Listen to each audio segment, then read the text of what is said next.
Sebelum semua berubah, hidup berjalan seperti biasa.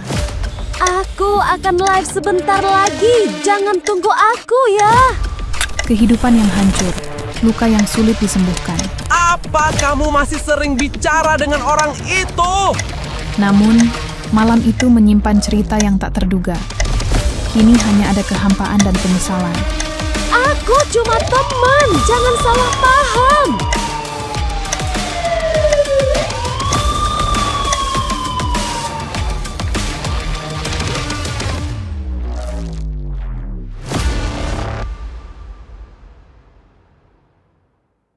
Sarung yang ditemukan tergulung di dekat ranjang menjadi saksi bisu atas kejadian tragis malam itu, terlihat bercak noda yang menjadi titik awal penyelidikan. Ponsel milik H menyimpan rekaman siaran, langsung TikTok yang menjadi sumber kegelisahan, S serta percakapan WhatsApp yang memperlihatkan ketegangan yang semakin menumpuk. Polisi mengamankan catatan digital tersebut, lengkap dengan pesan-pesan yang menyiratkan ketidakpercayaan dan cemburu. Saksi tetangga melaporkan mendengar suara pertengkaran hebat, suara yang menggema di sepanjang lorong desa. Dari bukti tersebut, polisi menyusun rangkaian peristiwa dengan cermat, mencoba menafsirkan setiap detail tanpa bias malam itu.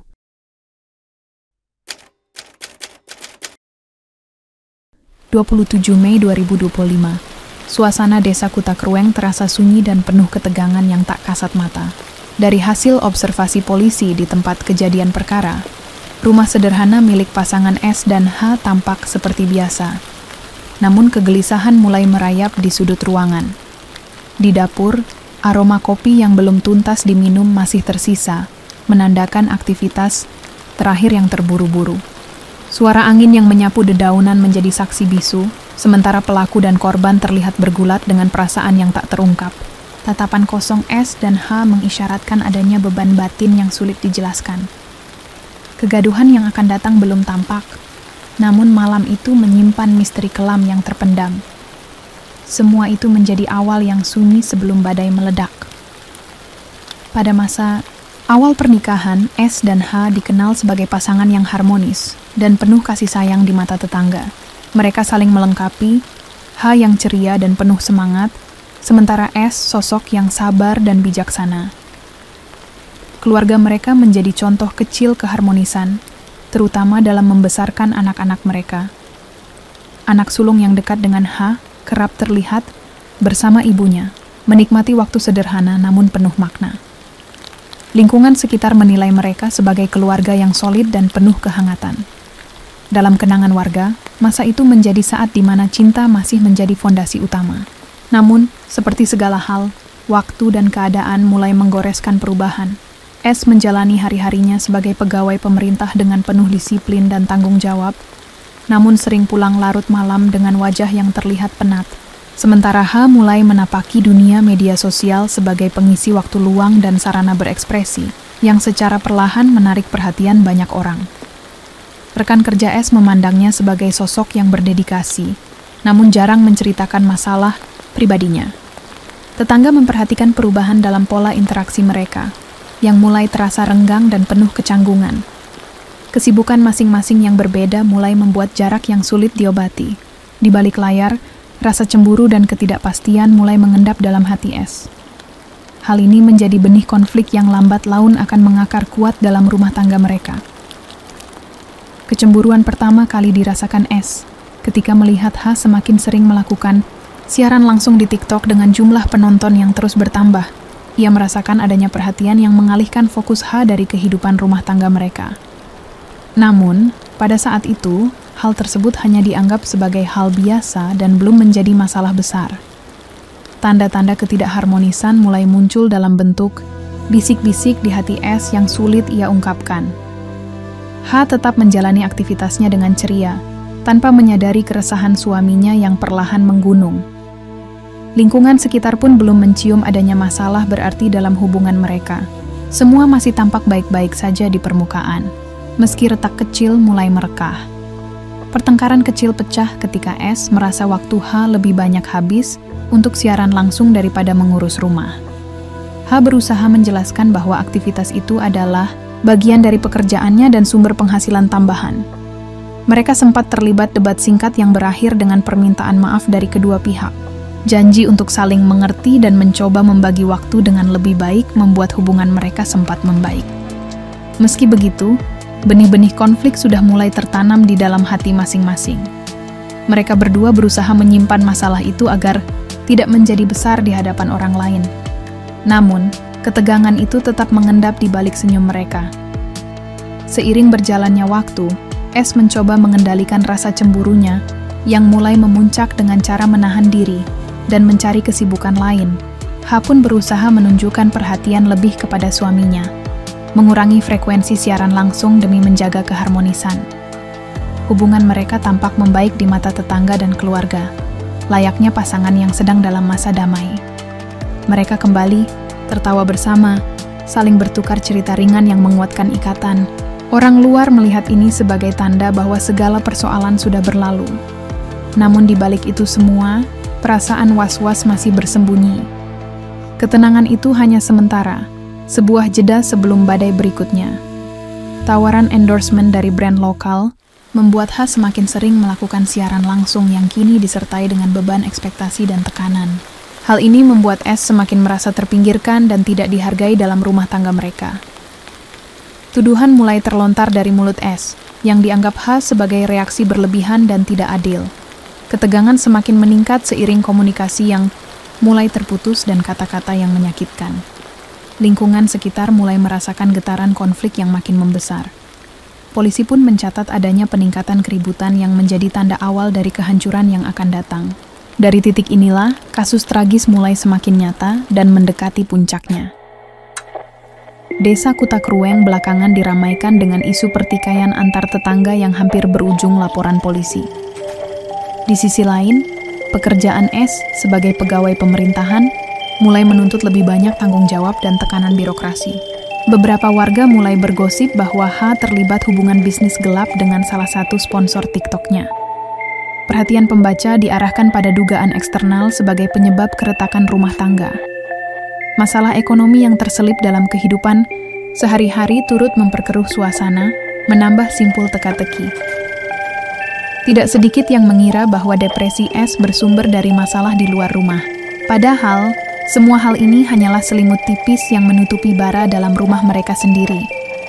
Catatan kepolisian menyebutkan bahwa S mulai menunjukkan gejala menarik diri dari lingkungan kantor dan masyarakat sekitar sejak 2 minggu sebelum kejadian. Ia tampak lebih sering melamun. Bahkan beberapa kali ditemukan duduk sendiri di warung kopi tanpa mengucap sepatah kata. Rekan kerjanya mengira ia sedang menghadapi masalah di instansi, sementara warga menduga ada tekanan dari atasan. Namun penyebab pasti tidak pernah disebut secara gamblang, seolah ada sesuatu yang lebih dalam dan lebih gelap menunggu untuk diungkap. H sendiri tetap aktif dan ceria di media sosial, seakan tidak ada yang salah di rumah mereka. Kamera narasi menyempit, berfokus pada raut wajah S yang muram dan gerak tubuhnya yang semakin pelan. Pembaca dibuat mengira bahwa ini hanya kisah kelelahan mental seorang kepala keluarga. Padahal, badai sebenarnya sudah di ambang pintu. Sebelum malam itu tiba, S telah mengamati jadwal siaran langsung H selama beberapa hari, mencatat jam dan ruangan yang biasa dipakai. Ia kemudian membeli sarung baru dari pasar sore, dengan alasan ingin mengganti yang lama untuk keperluan salat. Di malam kejadian, 27 Mei 2025, ia memastikan anak-anak telah tertidur dan menunggu hingga H selesai live sekitar pukul 00.30. Tanpa suara, ia masuk ke kamar membawa sarung yang telah dililit di tangannya, wajahnya dingin tanpa ekspresi. Tidak ada percakapan, hanya desahan napas yang tertahan ketika lilitan mulai menjerat leher H. Ia menahan tekanan itu selama beberapa menit, hingga tubuh H tidak lagi bergerak. Namun, sebelum ia sempat berpikir lebih jauh, suara langkah kaki di luar kamar mulai mendekat, suara anak sulung mereka. Pagi harinya, desa Kutakrueng masih diselimuti ketenangan seperti biasa. Ayam berkokok dan ibu-ibu menyiapkan sarapan. Tidak ada yang menyangka bahwa malam sebelumnya telah terjadi sebuah tragedi dalam satu rumah kecil di ujung desa. Anak sulung S dan H hanya tahu bahwa ibunya tidak bangun sejak subuh, dan ayah mereka menghilang sejak malam. Keluarga besar pun baru datang menjelang siang karena khawatir tidak mendapat kabar dari H yang biasanya aktif di media sosial. Polisi datang tanpa sirine, hanya 2 motor patroli yang menepi perlahan di depan rumah. Warga mulai berkumpul karena melihat banyaknya aparat, tapi belum mengetahui apa yang sebenarnya terjadi. Hari itu, dunia mereka belum sepenuhnya berubah, tapi titik balik telah resmi dimulai. Setelah sempat buron selama hampir 12 jam, S akhirnya ditangkap di sebuah rumah kosong di kawasan Deah Pangwa, Kecamatan Trienggading. Ia tidak melakukan perlawanan saat diciduk, hanya menunduk tanpa suara ketika diborgol. Jenazah H langsung dibawa ke RSUZA Banda Aceh untuk autopsi, guna memastikan penyebab kematian dan durasi waktu terjadinya pembunuhan. Saat berita itu menyebar, tetangga dan kerabat mulai berbicara, mengungkap bahwa rumah tangga mereka tidak seharmonis yang terlihat di luar. Beberapa tetangga mengaku sering mendengar suara pertengkaran, namun menganggap itu hal biasa dalam rumah tangga. Kerabat dari pihak H mulai merasa ada kejanggalan sejak beberapa bulan terakhir, terutama sejak H aktif di media sosial. Fakta-fakta kecil yang dulu diabaikan kini muncul seperti potongan puzzle yang membentuk gambaran tragis tentang malam berdarah itu. Keluarga besar dari kedua belah pihak menyambut kenyataan ini dengan perasaan campur aduk, antara duka dan keterkejutan yang mendalam. Ayah H terlihat terdiam lama saat diwawancarai media, hanya mampu berkata bahwa ia tak pernah menduga menantunya bisa berbuat sejauh itu. Warga desa terbagi dalam 2 kelompok, satu menyalahkan korban karena terlalu aktif di media sosial, lainnya menilai S tak seharusnya menggunakan kekerasan apapun alasannya. Di warung kopi dan grup WhatsApp RT, kabar ini menjadi bahan perbincangan panas, memunculkan spekulasi liar dan opini sepihak. Media lokal mulai meliput kasus ini sebagai tragedi keluarga di tengah era digital, dengan headline yang memancing emosi publik. Beberapa akun TikTok yang dulu sering berinteraksi dengan H ikut mengunggah video kenangan, menciptakan gelombang simpati daring. Namun di balik itu, stigma mulai menyebar, terutama pada anak-anak yang kini terjebak dalam bayang-bayang peristiwa ini. Penyelidikan polisi berlanjut dengan pendekatan lebih forensik, melibatkan ahli digital, psikolog, dan tim laboratorium kriminalistik. Dari ponsel H, ditemukan catatan suara dan curahan hati dalam bentuk rekaman singkat yang menyiratkan rasa tidak aman dan tekanan emosional. Bukti percakapan WhatsApp yang sempat dihapus berhasil dipulihkan, menunjukkan pertengkaran yang semakin intens sejak 2 bulan sebelum kejadian. Salah satu pesan menyebutkan bahwa H pernah mempertimbangkan berpisah, namun masih mempertahankan rumah tangga demi anak-anak. Sementara itu, jejak digital menunjukkan S sempat mencari kata kunci, cara menghilangkan orang tanpa jejak, beberapa minggu sebelumnya. Polisi juga mengumpulkan keterangan dari rekan kerja H yang mengatakan, H sering merasa diawasi dan dibatasi secara emosional. Semua potongan ini membentuk benang merah, eskalasi konflik yang berjalan pelan tapi pasti, hingga akhirnya meledak menjadi tragedi yang tak bisa lagi dibalik. Dalam suasana yang masih berat, anak sulung S dan H akhirnya dimintai keterangan resmi oleh penyidik didampingi petugas pendamping anak. Ia mengungkap bahwa selama beberapa bulan terakhir, ayahnya sering murung dan ibunya tampak lebih sibuk dengan ponselnya, bahkan saat makan malam. Anak itu juga menyebut adanya ketegangan di rumah yang membuatnya sering memilih bermain di luar agar tidak melihat orang tuanya bertengkar. Ia ingat malam kejadian sebagai malam paling sunyi. Tidak ada suara televisi, tidak ada suara tawa. Ia mendengar suara gaduh, seperti benda jatuh, lalu keheningan panjang yang mendorongnya mendobrak pintu. Setelah kejadian, ia sempat menyalahkan dirinya sendiri karena tidak mencegah lebih cepat, walau ia masih terlalu kecil untuk memahami semuanya. Keterangan anak ini menjadi kunci dalam melihat sisi kemanusiaan dari tragedi ini. Bukan hanya soal korban dan pelaku, tapi luka dalam yang ditinggalkan untuk generasi berikutnya. Dalam penyelidikan lebih lanjut, muncul fakta bahwa tekanan budaya lokal di Aceh, terutama tentang peran perempuan dan batasan dalam ruang publik, memperbesar jurang antara harapan dan realita dalam rumah tangga S dan H. Norma sosial yang menuntut perempuan tetap berada di rumah bertentangan dengan popularitas H di dunia maya yang perlahan dianggap melanggar pakem tak tertulis komunitas. Ketika H mulai sering tampil dalam live TikTok dengan pakaian yang lebih modern, sebagian warga menganggapnya sebagai ancaman terhadap nilai-nilai adat. S, yang dibesarkan dengan pandangan tradisional tentang kehormatan dan peran suami, merasa kendali dan wibawanya sebagai kepala keluarga memudar. Tekanan dari komentar negatif tetangga, rasa malu atas persepsi publik, dan kecemburuan yang tumbuh diam-diam menciptakan bom waktu dalam batin S. Media sosial, yang bagi H adalah ruang ekspresi dan peluang, bagi S justru menjadi cermin yang memantulkan rasa gagal dan ketidakberdayaan. Dalam konteks budaya lokal yang menekankan kehormatan keluarga, benturan nilai ini terbukti menjadi sumbu panjang menuju tragedi. S resmi didakwa atas pembunuhan berencana dan menjalani proses hukum di Pengadilan Negeri Moreudu dengan pengawalan ketat. Ia terlihat murung, mata sayu, sering menunduk saat sidang berlangsung. Sesekali menarik napas panjang seolah berusaha memahami kenyataan. Dalam ruang tahanan, ia mulai menunjukkan tanda-tanda penyesalan, bukan hanya karena kehilangan H, tetapi juga karena menghancurkan hidup anak-anaknya sendiri. Beberapa kali S meminta kertas dan pena menulis catatan panjang yang belum jelas ditujukan untuk siapa. Psikolog pendamping mencatat adanya proses refleksi mendalam, meski masih diselingi pembelaan atas motif emosional dan tekanan batin. Rekonstruksi, peristiwa dilakukan dengan dramatis, memperlihatkan bagaimana satu keputusan keliru bisa menghapus semua masa lalu yang pernah bahagia. Di balik jeruji, S kini berhadapan bukan hanya dengan hukum negara, tapi juga pengadilan hati nurani yang lebih sunyi dan tak bisa dihindari. Setelah vonis dijatuhkan dan proses hukum ditutup, masyarakat Kutacrueng perlahan mencoba melanjutkan kehidupan, meski bayang-bayang kasus itu masih terasa di udara. Warung kopi yang dulu ramai membahas kasus kini kembali memutar lagu dangdut.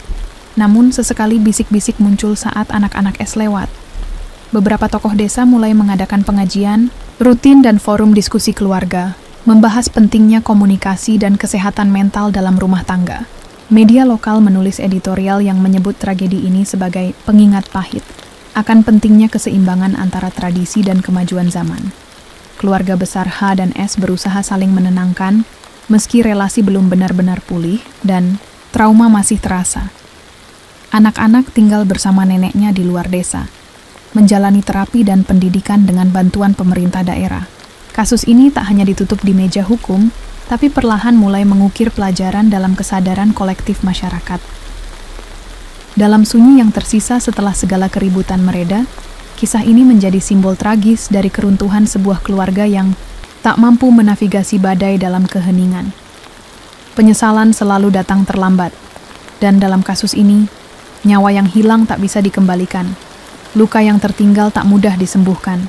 Tragedi ini menunjukkan betapa rapuhnya jembatan komunikasi dalam rumah tangga, betapa berbahayanya rasa cemburu yang tak terucapkan, dan bagaimana kesalahpahaman kecil bisa tumbuh menjadi bencana besar. Kehilangan bukan hanya milik mereka yang ditinggalkan, tapi juga milik mereka yang hidup dalam bayang-bayang kesalahan yang tak bisa diperbaiki. Anak-anak yang tak pernah memilih harus menanggung beban paling sunyi dari cerita ini, tumbuh dengan kenangan yang tak utuh, dan masa depan yang penuh tanya. Dari luar, ini hanyalah satu kasus kriminal. Namun dari dalam, ini adalah runtuhnya dunia, kecil yang pernah dibangun bersama, bata demi bata. Dan jika ada satu hal yang ingin disampaikan cerita ini, maka itu adalah pesan bahwa kejujuran, perhatian, dan keberanian untuk bicara mungkin lebih penting dari segala janji cinta